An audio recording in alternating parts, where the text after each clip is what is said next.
Hey everybody, this is Evan Forster from Forster Thomas, and we are in the thick of essay writing season. It is game on. Many of my candidates lately have been coming to me in a panic, just trying to figure out how to get that first draft onto the page. Uncle David once said to me, in regard to really good writing, first you have to give birth to the baby, and then you can raise it to be the President of the United States. David is right. Essays don't spring out of your head perfectly formed like Athena. You have to raise them, guide them, and nurture them. As often as I tell my candidates this, they just as often forget it. The other day, I received an all too common phone call from Julia. She is a top-notch candidate and a heck of a writer. But she was in a complete panic.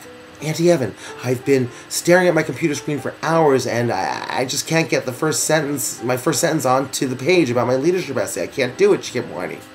Well, despite the fact that we had chosen the topic and gone over every detail about the essay, the one about her launching the first ever Cornell Young Alumni Program, she could barely get the first words, "It was January of 2009, onto the page.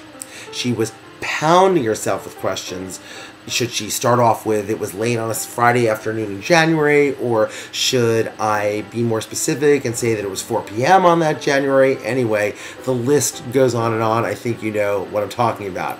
And Julia is far from our only candidate who is overly concerned about being perfect and who has second-guessed herself before putting a single word onto the page. Should I, what if I, or would I be better off if I, are simply pointless questions that serve in the initial stage of essay writing. All they do is serve to spin your wheels. Your essay is like that baby in the womb, okay?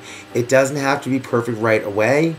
You actually have to give birth to something complete with a beginning, a middle, and an end before you can correct it and recorrect it or edit it and re-edit it, re-edit all of the flaws that come with a newborn essay.